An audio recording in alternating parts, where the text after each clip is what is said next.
Olá, você que nos acompanha em multiplataforma pela Rádio Câmara Bauru, nos canais abertos da Rádio Câmara por 93,9 FM em sintonia, em Bauru e 22 cidades da região, e nos canais abertos e fechados da Rede Pública Legislativa, assim como no YouTube, onde estão todos os nossos documentos públicos da nossa missão pública. Aliás, por falar em missão pública, nós temos uma série de audiências públicas que discutem a segurança pública como política pública, sempre a mesma expressão, reiterando, este assunto foi presidido pelo vereador Ubiratã Sanches, o pastor Bira, que está conosco aqui no estúdio para falar e dar um apanhado sobre esses encontros. Obrigado por sua presença. Eu que agradeço, Nelson. É um prazer sempre estar aqui com vocês.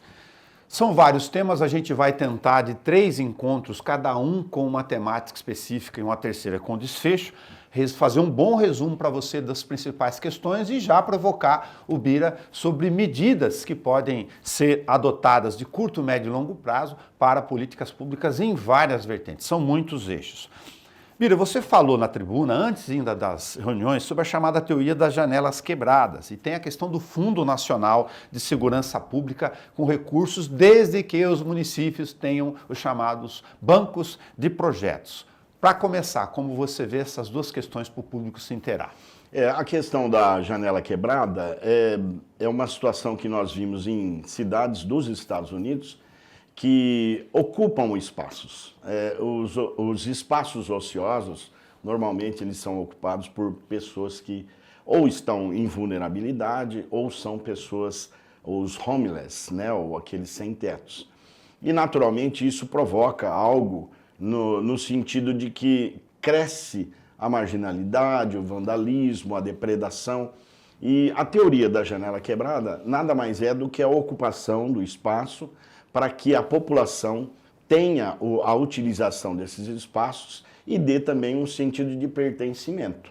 Então, é algo que você pode fazer dentro do escopo do município, quebrou, conserta, sujou, limpa, danificou, você pinta, enfim. A ideia é que não haja um sentido de abandono, porque tudo aquilo que é abandonado, naturalmente, é ocupado de maneira irregular.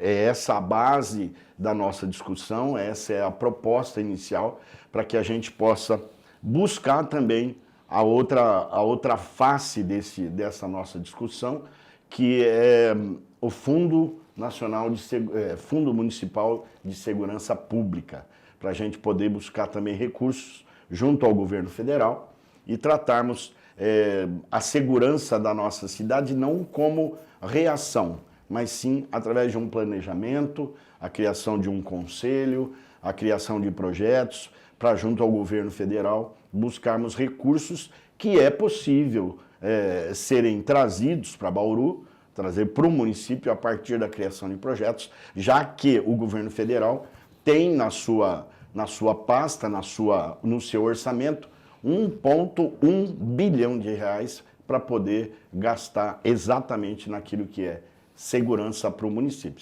Se o município tem projetos, nós conseguimos abarcar. Basicamente seria isso.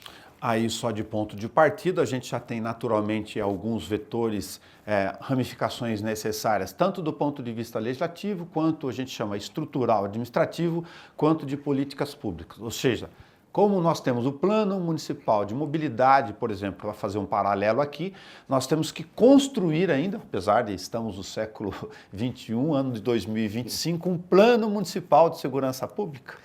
Isso já deveria ter sido muito antes discutido, ou pelo menos ventilado pelos entes e gestores da nossa cidade. É claro que eu tenho sempre um ditado assim, que é antes tarde do que muito tarde.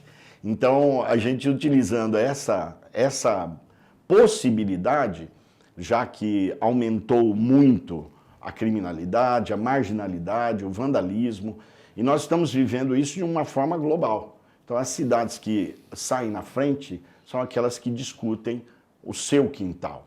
Então, a ideia é justamente que a gente acelere, já que estamos atrasados no tempo, que a gente acelere para ter essa política pública importante que vai trazer tranquilidade e segurança para todos nós. Aí eu falei dos vetores, tem 2 que são automáticos para imaginar que construir esse debate em 3 audiências públicas, lembrando que estão disponíveis na página, na íntegra da TV Câmara no YouTube, com as 3 agendas completas, a primeira tratando de um tema, a segunda, corredores, centros comerciais de bairros, e a terceira, o desfecho em relação às várias autoridades presentes na página da TV Câmara no YouTube. De um lado, a questão estrutural, Plano Municipal de Segurança Pública, agora precisa pensar em estrutura administrativa, alguém tem que tocar isso. Então, inevitavelmente, já penso no documento que você está analisando em relação a isso junto ao Executivo, eventualmente Secretaria Municipal, Gabinete Integrado de Segurança Pública? Sim, um gabinete integrado, formado talvez por um conselho de segurança do nosso município,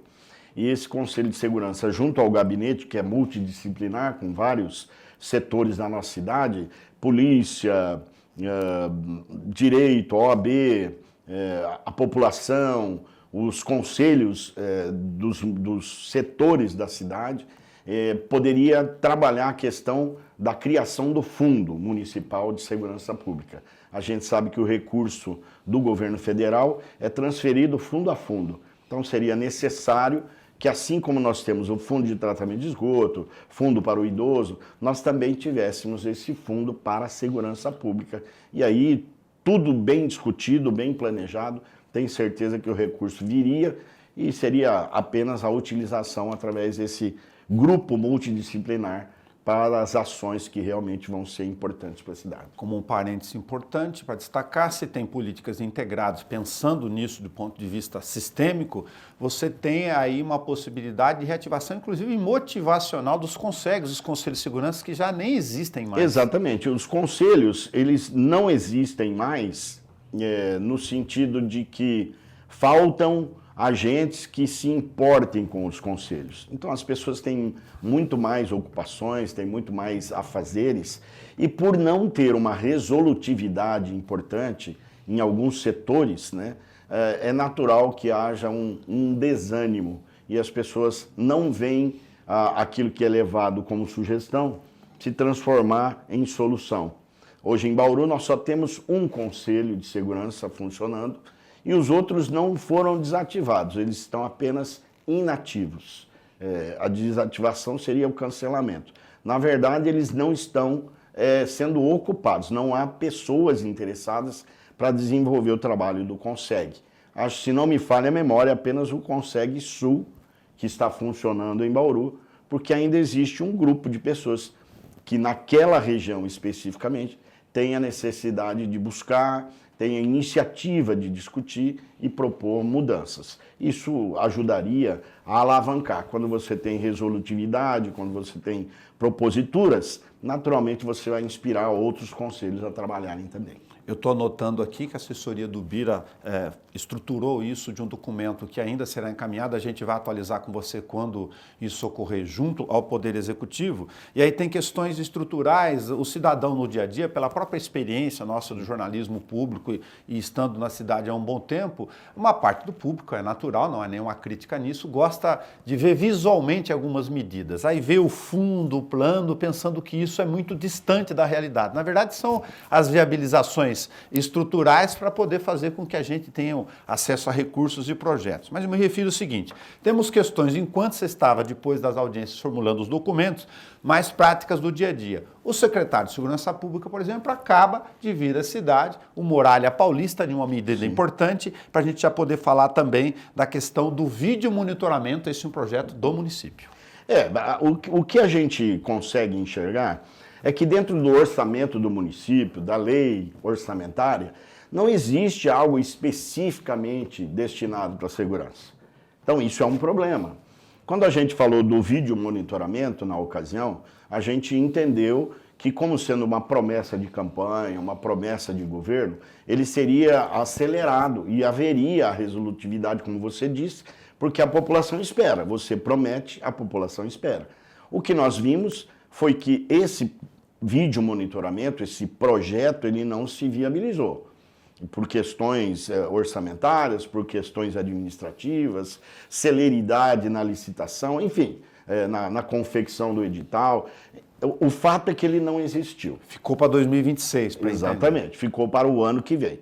Quando o secretário de Segurança do Estado vem até a nossa região e informa que o Estado está trabalhando a questão da segurança de maneira virtual, monitorada à distância, com o Muralha Paulista, vem de encontro às nossas propostas. A nossa proposta era não somente do vídeo monitoramento. Vídeo monitoramento seria ótimo. Nós temos propostas para inclusão de câmeras em cada casa, com incentivo. Estaremos propondo essa alteração, essa mudança, inclusive com vantagens para quem optar por isso.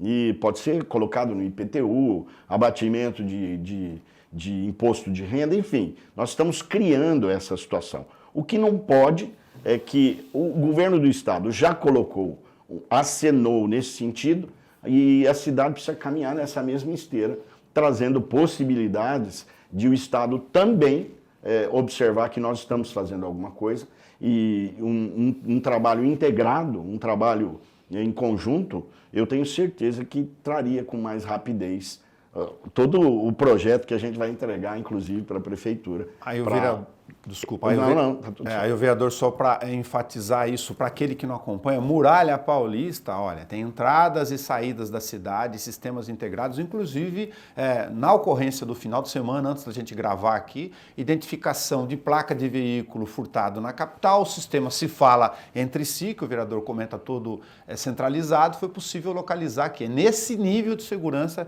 que a gente está falando. E das câmeras particulares ligadas a esse sistema também, crimes sendo desvendados em função da presença do cidadão. Em tempo real, né? Em tempo muito mais célere. Foi muito bem citado por você aqui, um veículo furtado foi apreendido pela polícia justamente por causa do setor que já tinha o Muralha Paulista funcionando. Isso é importante, a integração, a rapidez na informação e a ação em si, ela traz segurança, a sensação de segurança, que é aquilo que a gente busca com essas propostas. Outras medidas importantes do ponto de vista de investimento físico, a gente está falando sobre vídeo monitoramento, o maior conjunto, mais de 90 unidades, é a Secretaria Municipal de Educação, Lei Orçamentária de 2026, a educação ainda na audiência pública destinada à segurança nas escolas, dessas três que eu mencionei estruturais, fala sobre medidas um pouco mais específicas. Por exemplo, as escolas agora fazem telhados metálicos por causa de furtos.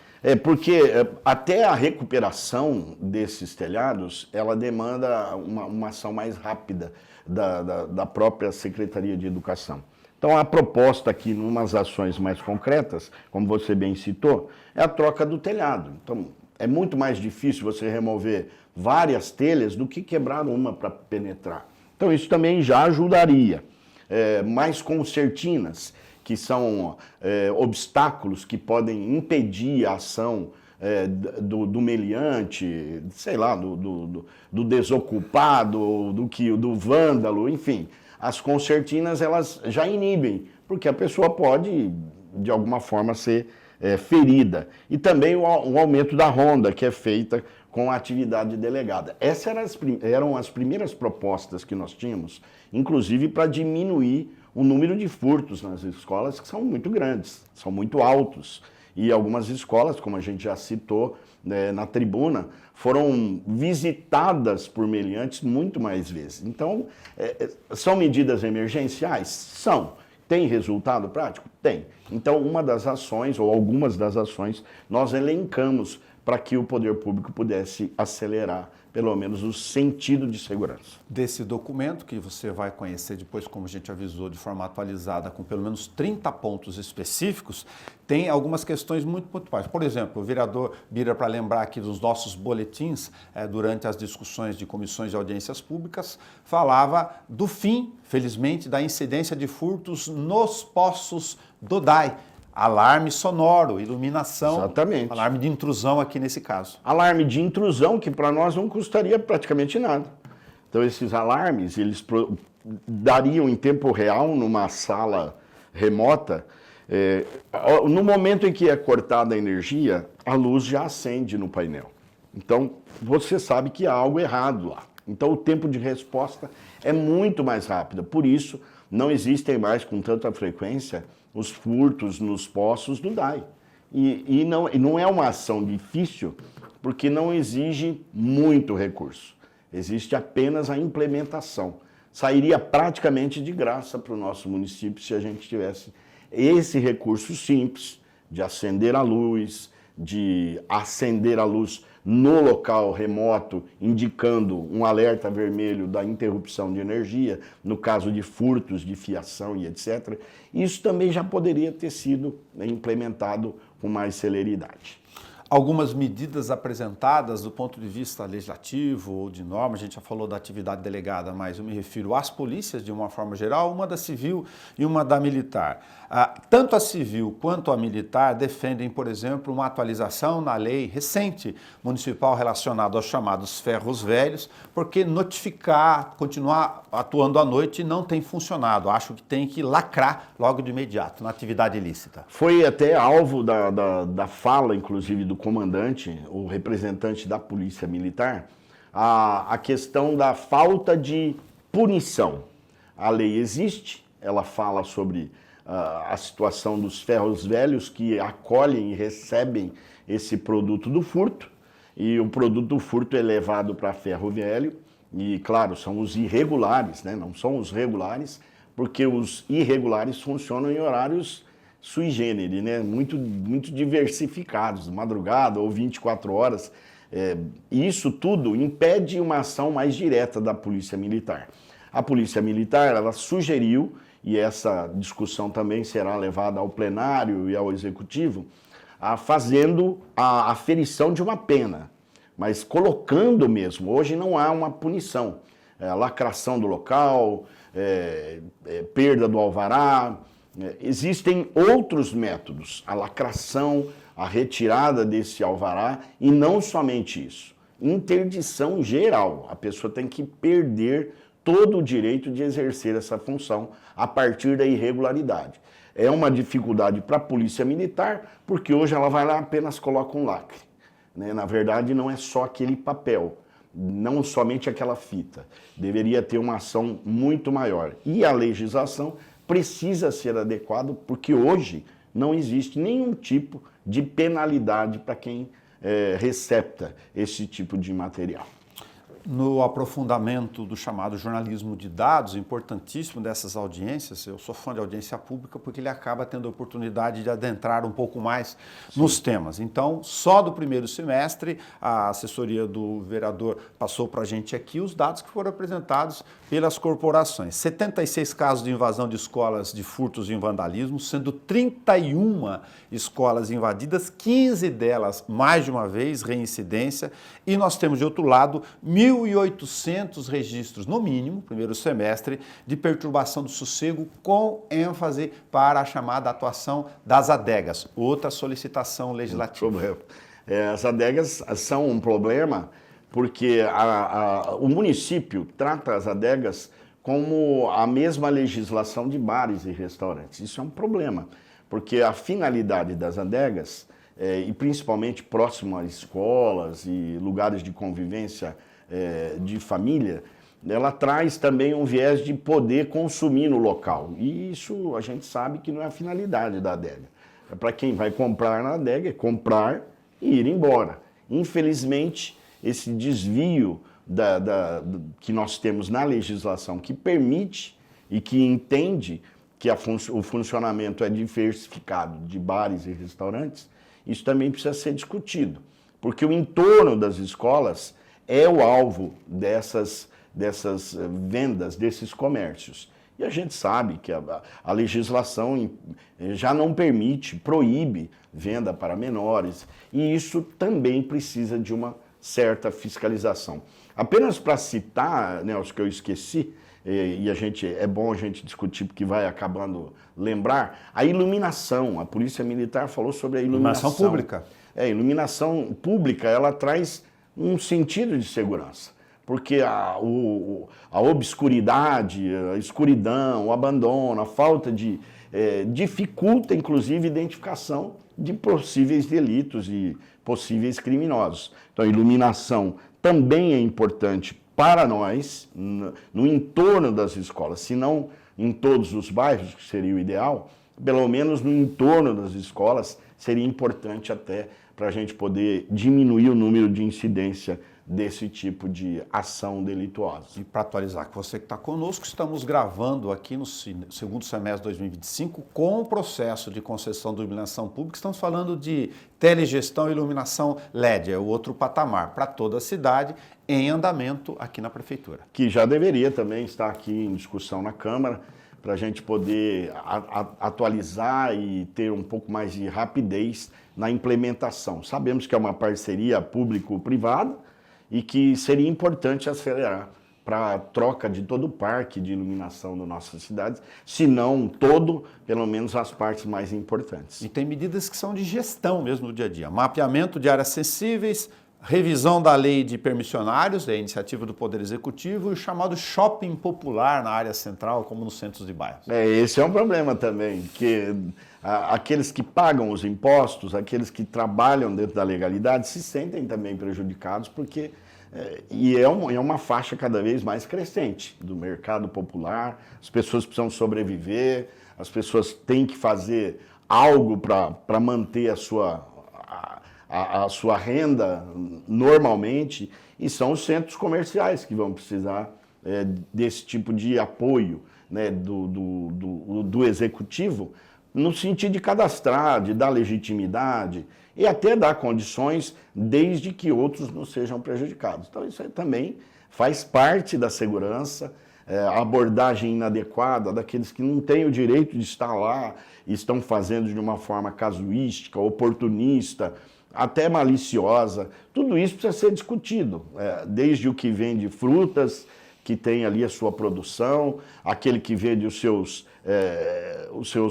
mercadorias de uma maneira informal. Todos eles precisam, porque isso também impacta na segurança, para venda, para comercialização, atrai, afasta, enfim. Tudo isso precisa ser discutido, a secretaria pertinente, para a polícia é importante ter um mapa da situação, e tudo isso também pudemos discutir nessas audiências que estamos realizando. Como eu disse, eram muitos temas e muitas vertentes no regime profissional, mas a gente não esqueceu que Bauru é uma cidade que nasceu e é cortada pelos trilhos, tem verba de R$1,5 milhão da União neste momento sendo utilizada exatamente para falar o que vamos fazer com as nossas linhas de trem, se é transporte VLT, ocupação do centro, se vai ter moradia ou não do lado da estação, por exemplo. Assim, eu fico um pouco decepcionado como vereador, porque nós perdemos o tempo da discussão de tudo isso. Nós perdemos o timing da discussão, perdemos a oportunidade de colocar Bauru no mapa da ferrovia, perdemos uma chance, talvez, não vou dizer única, que a gente tem fé, e pela fé a gente acredita que poderemos ter uma nova chance, quem sabe, né, nessa discussão que terá dia 15 de agosto, terá uma discussão na cidade de Campo Grande, que vai discutir também a ferrovia. Talvez Bauru pudesse ter a oportunidade de 1 ano e meio, 2 anos atrás, ter discutido para resolver esse problema que nós temos. Nós temos uma malha ferroviária que perpassa Bauru inteira. E esses locais, se não ocupados, como a gente está falando de segurança, eles se tornam abrigos de bandido, locais para reservação de armas, de produto de furto, e quando poderíamos trazer uma revitalização para a nossa cidade, revitalizando inclusive a ferrovia. Os vagões que estão ali, que são um problema, acredito que seja um problema para a concessionária e também seja um problema para a cidade. E ao mesmo tempo fica um campo muito fértil para quem gosta da marginalidade, que ali pode haver estupro, assalto, como eu já citei, acúmulo de produtos de furto, de delito, tráfico de drogas, prostituição, e tudo isso poderia ter sido discutido. É uma discussão que nós precisamos revitalizar, revisitar, ou melhor dizendo, para que o local seja ocupado, moradores voltem a habitar o centro da nossa cidade e Bauru volte a ter o centro como eram nas épocas áureas da cidade, anos 70, 80, enfim. Essa seria também uma boa discussão para a gente poder trazer mais segurança para a cidade. Vereador Pastor Bira, através das 3 audiências públicas, ao eixo comercial, que envolve outras questões setoriais, a segurança nas escolas, que também envolve questões setoriais, e a própria discussão da segurança pública como política pública aqui no município, em todas as suas vertentes, são documentos públicos, como disse no início, que estão disponíveis para você assistir a hora que você quiser na página da TV Câmara no YouTube, e a gente vai, lógico, continuar com a nossa missão pública, atualizar esse encaminhamento dessas discussões ao longo do tempo, porque, como dissemos hoje no nosso resumo, tem ações imediatas, legislativas, estruturais, de orçamento, de médio e longo prazo também. Obrigado, Bira. Eu que agradeço, eu vou reforçar aqui o convite para que todos possam assistir às 3 audiências públicas, são documentos, e lá você pode ver pormenorizado todos os assuntos que foram discutidos. É claro que aqui a gente faz um apanhadão, né? E também quero dizer que as 30 ações que nós temos já estão praticamente concluídas. Quero mostrar em primeira mão para o Nelson e para os telespectadores da TV Câmara. Vamos estar entregando esse documento assinado, protocolado junto ao gabinete da prefeita municipal, para que aquilo que discutimos em mais de 10 horas de conversa possam ser realmente transformados em políticas públicas. E eu insisto, assista às audiências, faça as suas observações que são muito importantes. Obrigado à TV Câmara por esse espaço.